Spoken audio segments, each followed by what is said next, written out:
asalaamu calaykum waraxmatullahi wabarakaatu daawadayaasha qiimaha badan jimco wanaagsan sidoo kale kulanti wanaagsan kuna soo dhawaada barnaamijka aynu kula wadaagna sheekooyinka xiisaha badan arrimaha fanka iyo caalamka jiraan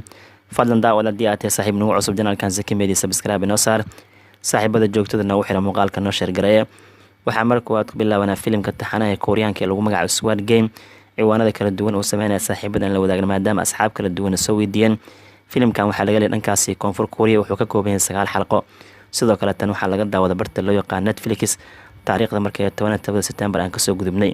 ama dabcan 2 toddobaad ka hor filimkan xiisaha badan Netflix dabcan si weyn ay kaga macaasheen markii laga cabir qaas sida waalida ee daafaca caalamka looga daawanayo kani wuxuu ka hadlaa sheeko ahaan 456 qofood oo la isugu keenay meel kadibna lagu casuumay ciyaar qatarteeda badantay inay ciyaaraan qofkii guuleysta ugu dambeyntii soo haran wuxuu qaadanayaa 38.7 milyan doolarka Mareykanka ama 39 milyan doolarka Mareykanka ciyaartana mid halisteeda wado nafta dabcan qofka ay dhaafayso 456 qofood hal qof kaliya ka guuleysanayo mashruucan daafaca caalamka oo dirsi weyn looga daawaday xitaa ciyaarta game kala duwan la ciyaar riskeeda watan waxay noqotay mid dabcan saameynteeda leh oo social media lagu ciyaaro asxaab kala duwan ciyaaraan laakiin hab game loo ciyaaro si kastaba aad kooriyaanka filimka waxay ku qabsadeen caalamka wuxuuna noqday filim dabcan ikhtiraacisa hindisiisa si weyn dabcan loo daawanay waxyaabaha filimkan caawiyo waxaa kamid ah fariintii si sahlan loo dhigay geemka la ciyaaro la fahmi karo iyo bandhiga jilayaasha ay sameeyay boqolkiiba boqol xaqiiqo loo sameeyay qaabka filimkan loo matalay directorka lagu magacaabo Hwan Dan-hyuk waxa aad lagu amaanay sidoo fariinta u dhigay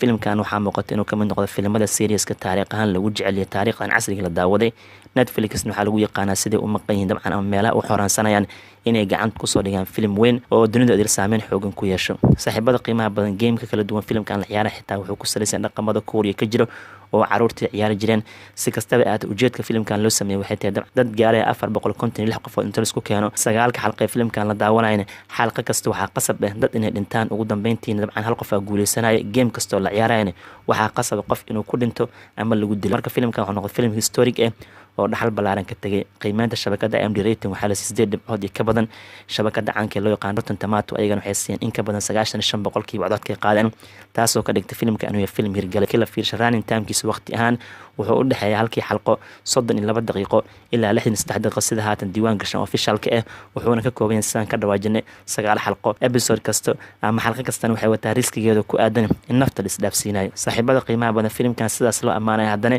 wuxuu la kulmay dhaliil xooggan oo ku aadan qolyaha human rights-ka ka hadlan xuquuqaha bini'aadanka waxay dhaheen filimkan wuxuu glorification ku sameynaa ama buunbuunina nafta bini'aadanka qiimo inaysan ku fadhin sababtoo ah 456 qofood inta meel lagu xareeyo oo kadib loo ciyaar wax ciyaaraysa naftiina isdhaafsiinaysa in qof kasta qof kale uu dilay ilaa ugu dambeynta hal qof uu guuleysanayo waxa la aqbali kara maaha marka filimkan qolyaha human rights-ka aad u dhaliileen waxay dhaheen fariintu ximbaarsan qatarta wadataa waxaa laga yaabaa caruurtii dhalinyarada inay game noocan oo kale ciyaaraan oo ay nafta isdhaafsiiyaan si kastaba ahaatee filimkan wuu hirgalay Netflixna way ku heleen markii aan fiirnay saameynta filimkan OTT uu ku yeeshay wuxuu noqday dabcan ama ka mid noqday taariikhaha banka filim caalamka lagu daawasho badan yahay waana kooriyaankii ugu horeeyay drama ahaan oo top 10 ka soo gala 10 filim caalamka lagu daawasho badan yahay waxaa la yaab noqotay in ka badan 9 wadan ayuu wuxuu ka galay number 1 markii laga daawanayo barta Netflix-ka haba ugu horeeyaan labada wadan ee ugu saameynta badan daawasho Netflix-ka waa United States Americanka iyo United Kingdom boqortooyada Ingiriiska sadartay marka filimkan wuxuu noqday filim popular ah oo 9 wadan iyo ka badan ayaa u soo gashay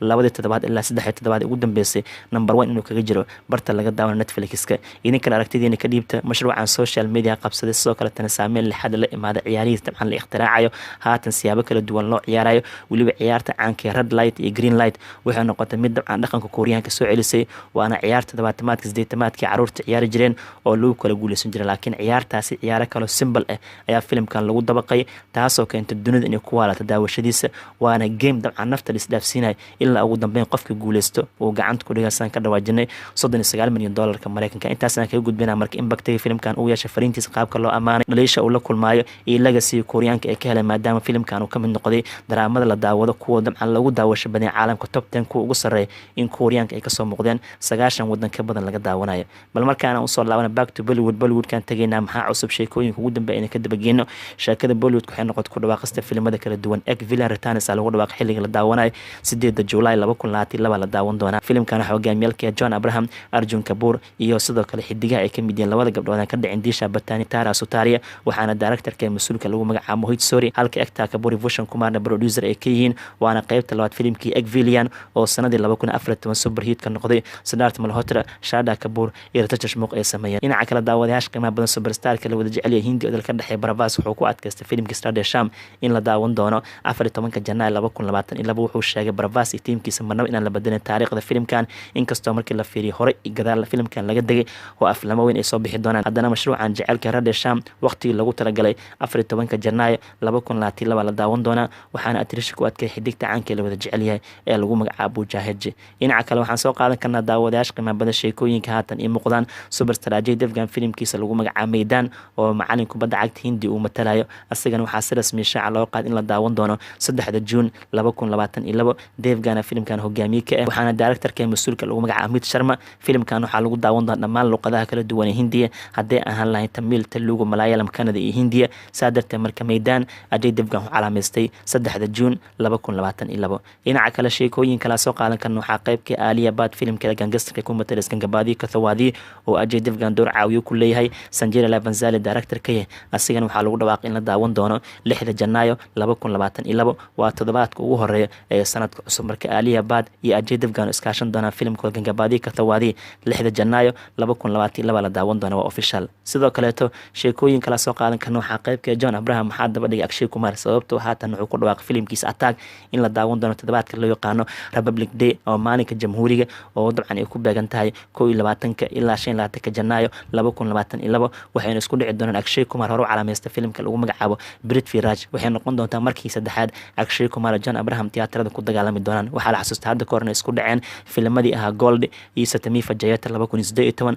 toddobaadkii xorriyadda Hindiya way wada guuleystay kastoo John filimkiisa super hit noqday Akshay Kumar filimkiisa average noqday haddana waxaa u xigtay 12 bilood kadib waxaa la xasuustaa toddobaadkii dabcan xorriyadda Hindiya 2019 ay isku dhaceen filamadii kale ah Mission Mangal iyo Butler House Mission Mangal wuxuu noqday super hit weyn Butler House wuxuu noqday hit haddana mar saddexaad isku dhici doonaan Attack iyo Prithvi Raj John Abrahamna Attack filimkan asiga producer ka ah hogaamiyana ka ah missionkiisana wuxuu Hindi inuu badbaadiyo dabcan weerar lagu soo qaaday waxaana kula jiraan atirishooyinka caanka ah Jacqueline Fernandez iyo Rakul Brood Singh halka Lakshya Raj Anand ninka lagu magacaabana uu director ka yahay saaxiibada qiimaha badan maxaa kaloo haatan cusub waxaan kala soo qaadan ka dhanka OTT-ga in lagu soo fasaxay maanta filimka Jahre oo Amitabh Bachchan iyo Imran Hashimi hogaamiyalka yihiin kaasoo tiyaatar la saaray toddobaadkii ugu dambeeyay bishii Agoosto filimkan wuxuu noqday filim burbura ganacsi ahaan laakiin hadda waxaa lagu soo fasaxay barta Amazon Prime Video filimkan waxaa directorka mas'uulka lagu magacaabo Romo Jeffrey sheekadiisana aad loo amaanay sidaa darteed marka qofkii u baahan Jahre wuxuu ka daawan karaa barta Amazon Prime Video waana qasab maalmaha nagu soo fool leh